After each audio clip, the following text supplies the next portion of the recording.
Welcome back to another video here with your boy NBA Addict TV, where we provide the latest NBA content on the tube. Before we get started, make sure to hit that like button, subscribe, turn on post notifications. Now let's get straight to the video. Today we are going to be discussing 6 players that will prove you wrong this upcoming season. And to get started, we're going to talk about Ben Simmons. Yes, Ben Simmons is back. For the first time in a while, he's had a full offseason healthy and to work on his game. Yeah, I know I'm a big Ben Simmons fan because he showed me love on the gram, but a lot of people don't realize that Ben Simmons actually had the same back injury that Michael Porter Jr.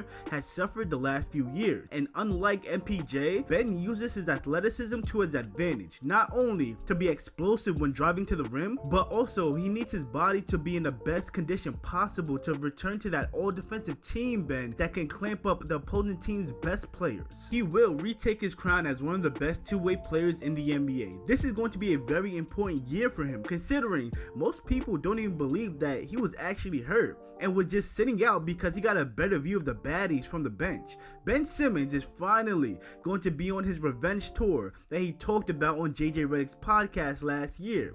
And with Kevin Durant and Kyrie gone, so does the expectations for him.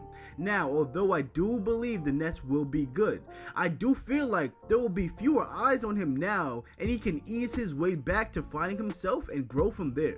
I mean, the brother basically hit rock bottom, so it's only up from here. The next player we're going to talk about is Collin Sexton. Now, I'm a huge Collin Sexton fan, right? I mean, to the point where I thought, and low-key still do think, he will be a better player than Darius Garland. But unfortunately, after averaging an efficient 24 points on 47% from the field and 37% from 3, he tore his meniscus the following season, and since getting traded to the Utah Jazz, he has struggled to stay on the court. I mean, he even got relegated to the bench, only starting in 15 games out of the 48 that he played in. But that didn't mean that he played poorly, because he was out there hooping for Utah. I mean, he averaged 14 points on 50% from the field and 39% from 3. Now, although the Utah Jazz just drafted an absolute bucket in Keontae George, who is aiming for that starting spot, I still believe Sexton is still one of the best guards in the league, and if healthy, he will have a bounce back year and help the Utah Jazz compete for a playing spot. Now for the next player, make sure you tuck your chains around this guy because he's not afraid to pull out the Glock. Now I'm talking about Ja Morant. Now when it comes to Ja Morant, he has a lot to prove to the world. That includes his family, his fans, and his teammates. As long as he puts the Glocks down and actually locks in to having a successful season with the Memphis Grizzlies, not only is his maturity in question, but we saw in the playoffs there is still a lot of holes in his game. For example, Ja Morant was completely neutralized in the first round against the Lakers with Anthony Davis in the paint. There is no doubt Ja is one of the most crafty players and finishers around the rim, but finishing on 42% of your 2-pointers is not gonna get it done. When all the lanes to the rim are cut off, what can you fall on? I mean, yeah, Ja Morant also shot 42% from 3 on about 6 attempts, and that's impressive, but he needs to take another step with his playmaking as well as being a pest on defense. If Ja can continue to grow his game, which I believe he will once again be in the good graces of NBA fans. Now the next player is Joel Embiid. And when it comes to Joel Embiid, I mean, it's pretty simple. My dog, you gotta stay healthy. You finally got that MVP. Now it is time to lock in and take care of your body. I mean, Joel Embiid was one game away from beating the Boston Celtics and getting to the conference finals. Do what you can to keep yourself in the best shape possible for the playoffs this year. That's the end goal. If Joel Embiid is 100% after game 82, I do not care what the Sixers look like. I do not care what the Celtics look like, and I do not care what the Bucks look like. Joel Embiid will give the opposing team hell.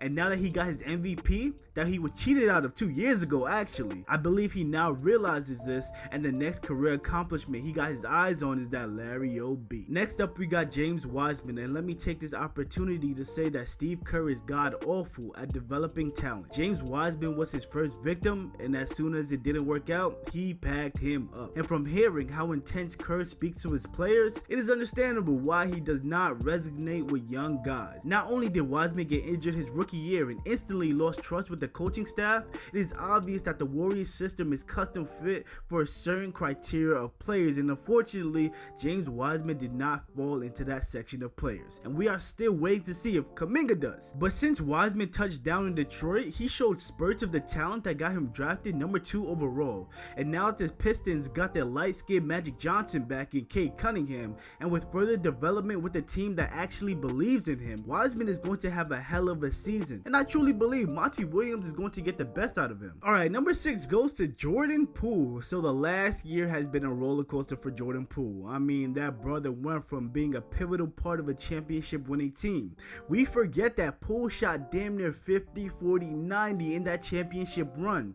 Then comes the offseason and gets a Mike Tyson punch because Draymond was having a bad day. And then he was struggling throughout the year and ultimately fell apart in the playoffs to the point where Steve Kerr absolutely lost trust in him. I'm actually incredibly happy that he got traded to Washington where he could hoop freely. Lil Steph Curry finally got his own team and the ultimate green light. He can play through mistakes and grow with players around his age. Him and Kyle Kuzma are coming from championship situations, and that's 2 very good building blocks. Not only am I expecting Poole to win most improved player of the year, but I'm expecting at least 27 points a game out of him for real. And that first Warriors vs Wizards game is going to be a movie. But with that being said, guys, I appreciate y'all for watching the video. Make sure you subscribe, hit the like button, turn on post notifications to not miss a single upload, and I'll see y'all next video.